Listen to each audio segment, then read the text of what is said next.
maka makin bengkaklah hati geng-geng pemimpin-pemimpin PAS, termasuk Mahathir, Azmin Ali, Muhyiddin Yassin, Perikatan Nasional. Ya, kerana apa? Ini antara satu lagi penghormatan yang diberikan kepada Perdana Menteri kita, Datuk Seri Anwar Ibrahim di Rusia. Jadi apakah itu? Ayo kita lihat sendiri video ini, sahabat-sahabat semua. Jadi tanpa membuang masa, ayo kita tonton syarahan umum daripada Perdana Menteri kita. Сейчас попрошу коллег вручить. Я прежде всего хотел бы сказать, что вместе... On the way to the press conference, he whispered, he said, "Can I tell this story?" I said, "What story?" "About the wife." But this is President Putin, whom I reflect to be very stern and serious. So I said, "Of course, Mr. President." I wasn't sure how he's going to tell the story. So after the initial remarks on trade, investments, and artificial intelligence, energy transition, collaboration, higher education, in language, etc., are such. He said to me, are such different. I'll say it. So then he went on to say that, and of course it's viral. Different, and then it's interesting enough. Generally, I had to respond because my wife was certainly follow that. I'll be in trouble. But remain the. I responded, I said, not all Muslims share that view. Of course, it's permitted, but then it's not maintained. I'm only one wife. And then on the way out, we were talking, and then he said, "Why do we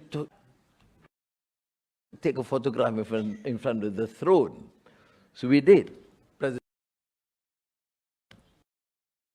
The two of us with the three thrones, or seats, 50 million. And then when he said, "You know something? When I rarely joke in public."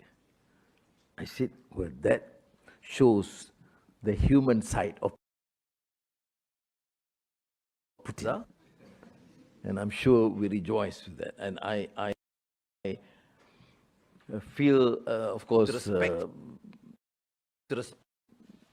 extremely glad that we have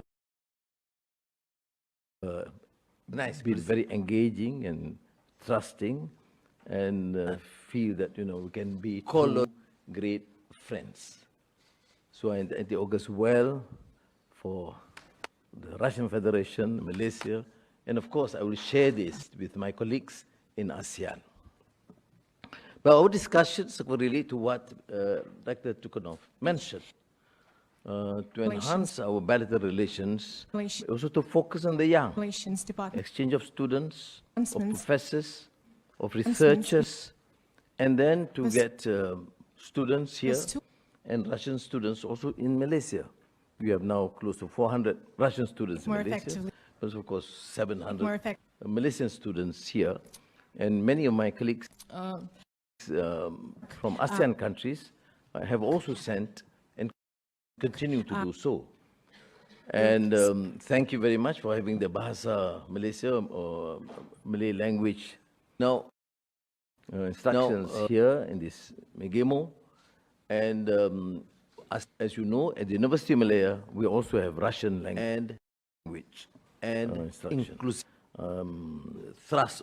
I don't follow Russian, unfortunately, but which is that is the I think need for us to focus when we talk about bilateral relations. It's just not about politics and diplomacy and trade and investment. These are pivotal. Yes, countries have to ensure that their fundamentals, economic fundamentals, be strong. But human values cannot be ignored. That's why, as I've said, in all my years, from the days I was a student and the many years I spent in prison, I took a lot of time and interest in reading all the great works. Of course, of Russian thinkers and literary giants. Yesterday at the Metropole Hotel, I was in the Chekhov room. And then going there, I saw the Turgenev room and Tolstoy.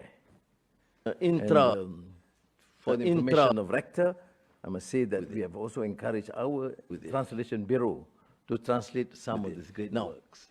Where else can you find a country with such culture and tradition able to produce before that remarkable, phenomenal work of literature, of understanding the human strength, depravity, tragedy, and humanity at large. EU, with reading the works of Dostoevsky, Chekhov, Tolstoy, Pasternak, the poems of Anna Akhmatova, etc. I mean, would enrich not only the soul of Russia, but the soul of humanity, which is now terribly lacking. Saya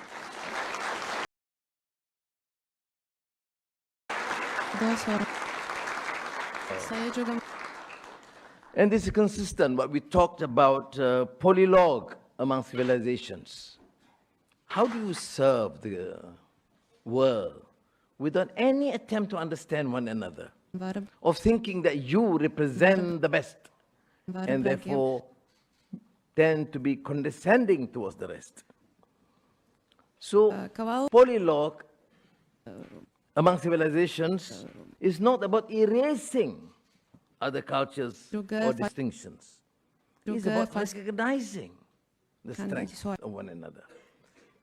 That's why I used to say, these post-normal times, often we ignore the importance of these values, intrinsic values of humanity, of justice, of respect.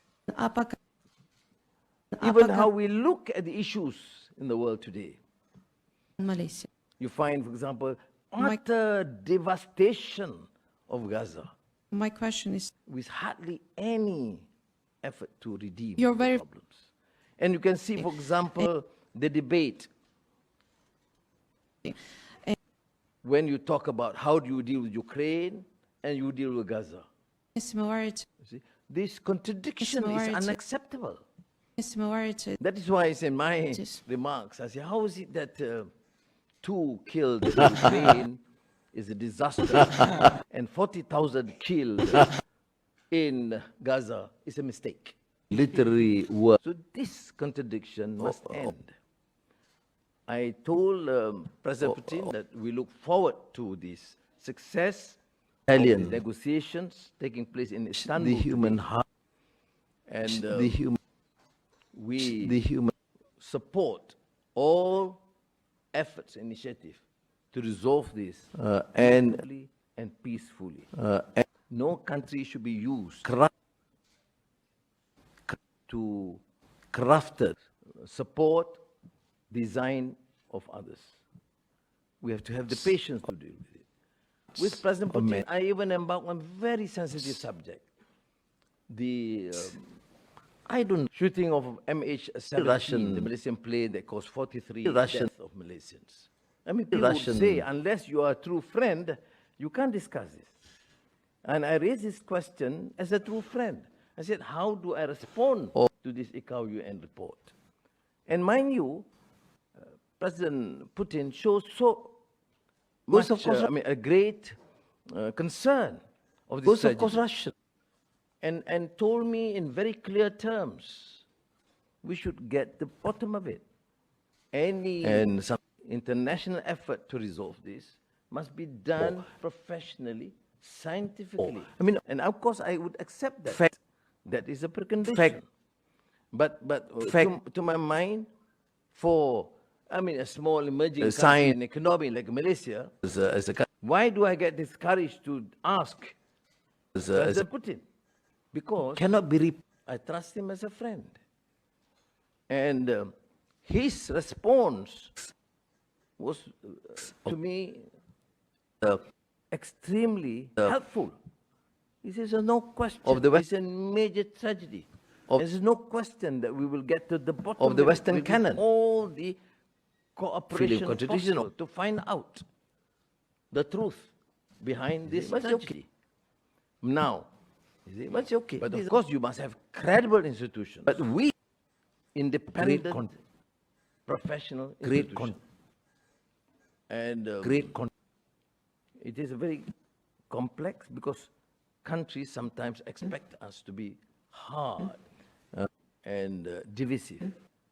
So I'm just sharing with you one. I would challenge anyone who is clearly a way where we can work among nations to secure ultimately through peace. And I am very fortunate that I come from a region, Malaysia. You know, it touches, and ASEAN, you know, the most peaceful sub-region in the world. And ASEAN, because the most vibrant economic, fastest growing economy in the world. Why? There's peace in the region. We establish extremely close relationships with the leaders. Any issue, say Myanmar, we say, well, we have to find consensus. When I decided to go to Bangkok to meet the military junta and the opposition prime minister, the two prime ministers in the same country, I consulted all leaders of ASEAN.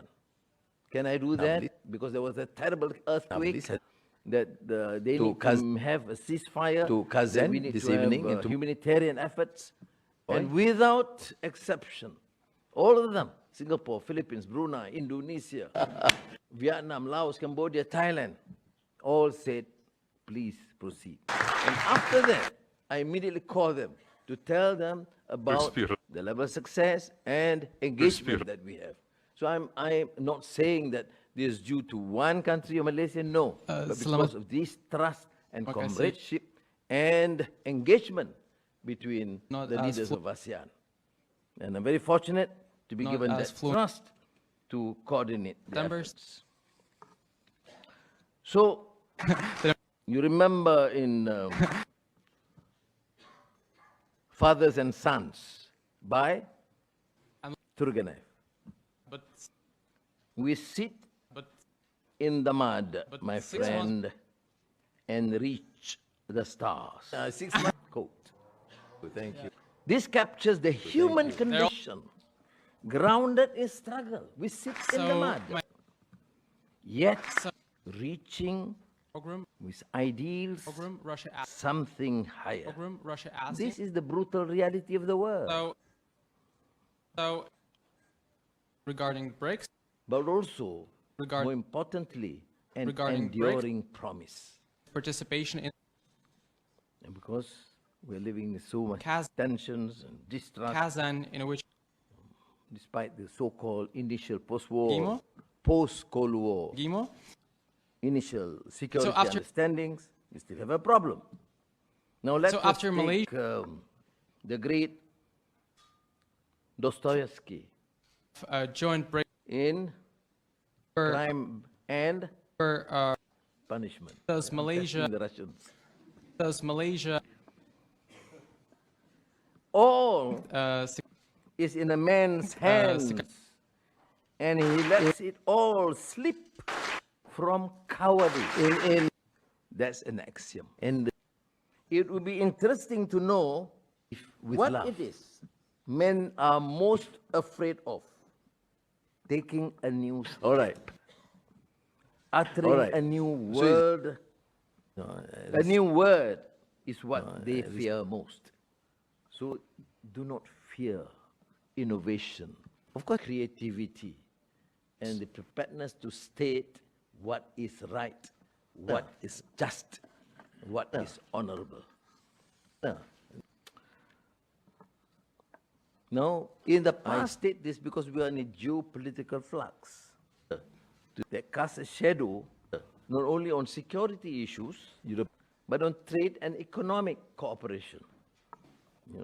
There's rise. Can you imagine in 2025, after all the GATT and WTO and multilateral arrangements, now we have the rise of protectionism, arbitrary imposition on tariffs. As soon as possible, so that we can get the unilateral sanctions. As soon as possible. And economic decoupling. Immediately threatens the entire system that the world has somewhat agreed upon. So, for a trading nation like Malaysia and my colleagues in ASEAN, this is nothing short from existential threat. We are a trading nation. We have become one of the hub for semiconductor production chips in the region. And of course, there's a production, both at initially the back end, now advanced design, advanced packaging. And suddenly, we are threatened with this. So that's why we must continue to promote this sort of understanding, Migemo, for what? For world order, for understanding, for peace, for collaboration, for open trade. That's essentially why you have an international institution like this. Why, Rector Tuganev, I think this morning alone told me about at least 6 times to benefit about the need to enhance cooperation and collaboration. After this speech, he will say for the 7th time. But he is saying something which is appropriate and pertinent, that the days of protectionism must be over. So it must be a rule-based world order. So I represent my colleagues in ASEAN fostering this issue. That's why we support CPTPP.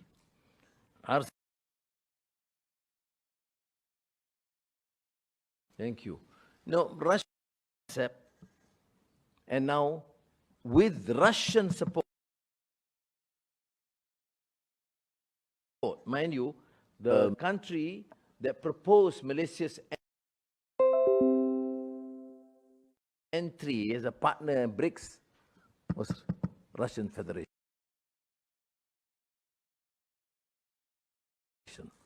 It was President Putin that proposed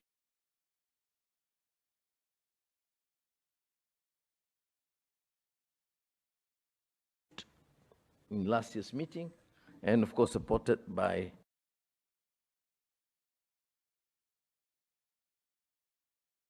of dollars, China, India, Ethiopia.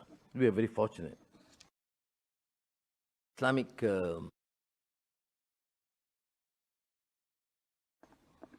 so that's where BRICS stand for, and I think that's why I think the cousin which we in Malaysia look forward to opening up trade and market from traditional partners. Now, notwithstanding what I've said, also master students here. Please remember that the United States is the largest investor in itself, navigate its diplomatic strategies, Malaysia, and our largest trading partner. Connections that will, but this doesn't stop us from stating what we believe community market is right and honorable. Now, we have been now Alexander Solzhenitsyn reminds us to see the line dividing good and evil cuts through the heart of every human being. Humility. China, this reflects a universal truth. The struggle between our better and worst in is not between nations, but within each country. It is the humility that allows us to pursue his interests. And so I must reiterate that personal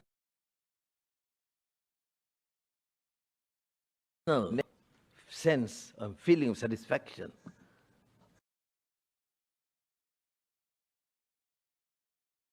when meeting hours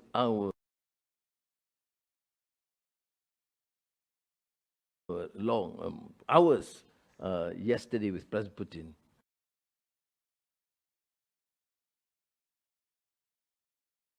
This leader of this large, great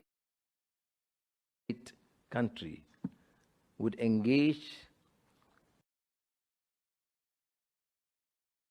with a relatively much smaller country and economy, which the same human recognition, equality, and collaboration. This, to my mind, is a remarkable feat. And you go to China, I wish friends, these two countries, together with ASEAN, well.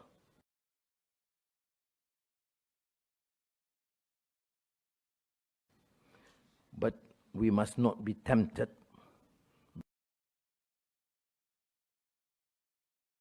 by despair. History, many of you students learn history, economic history, political history.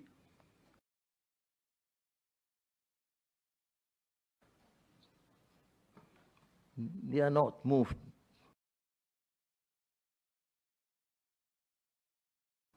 by perfection. It is shaped by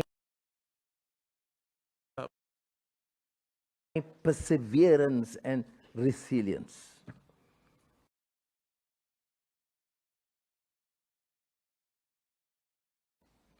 Leadership is the work of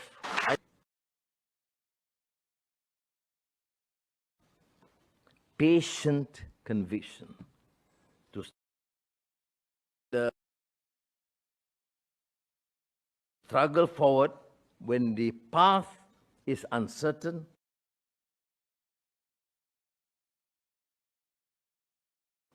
to act with courage when clarity